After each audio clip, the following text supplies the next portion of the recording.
Tortoise Brings the Mail by D. Lilligard, illustrated by Gillian Lund.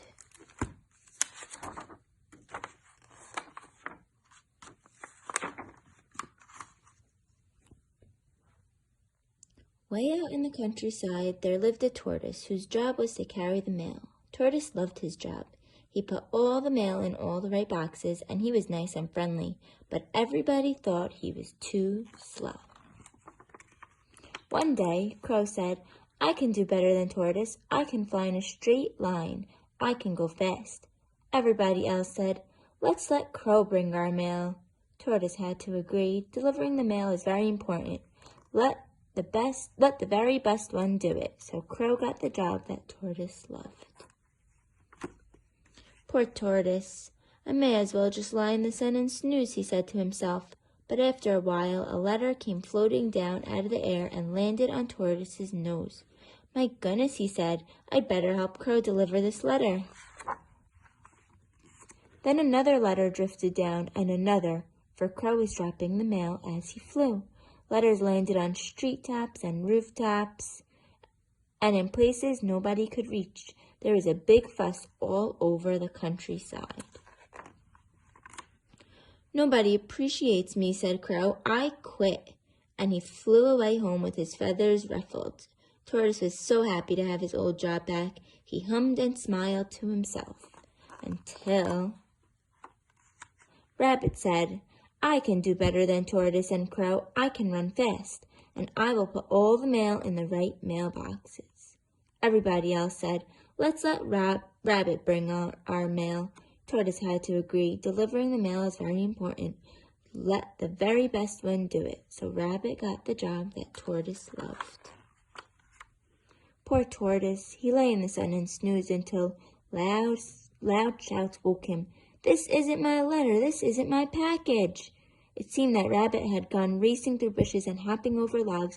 She had put everything in the mailboxes, but Rabbit ran so fast she did not have time to read names. She put all the letters and packages in the wrong mailboxes.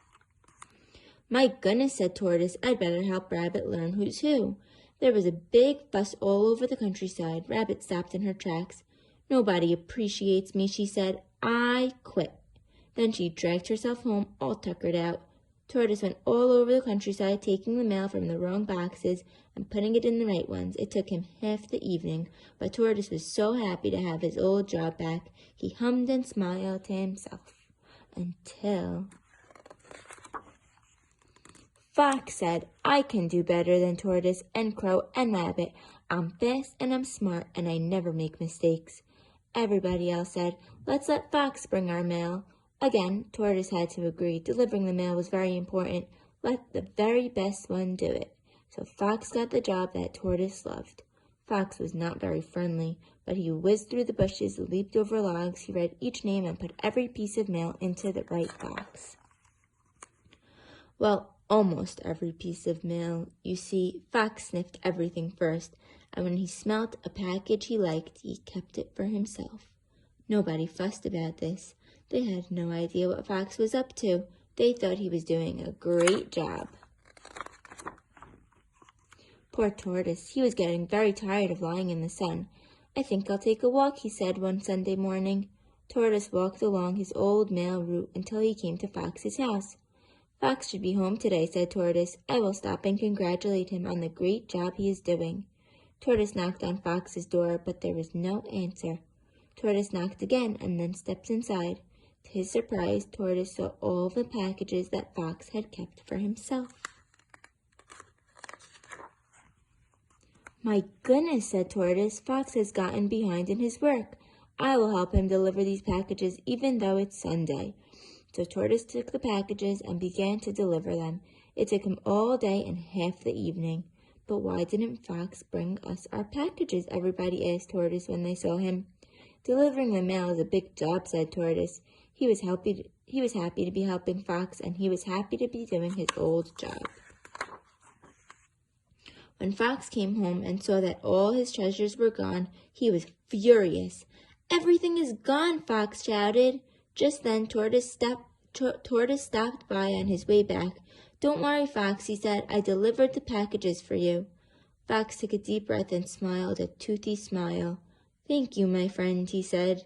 "You're very welcome," said Tortoise. "I want to congratulate you on the great job you're doing." "How very nice of you," said Fox. Clever Tortoise, Fox thought. He has outfoxed me. He knows I meant to keep those packages, but he is much too clever to say so. That night Fox packed his bags and left the forest forever. The next day, Tortoise was surprised to learn that Fox was gone. He was even more surprised when all over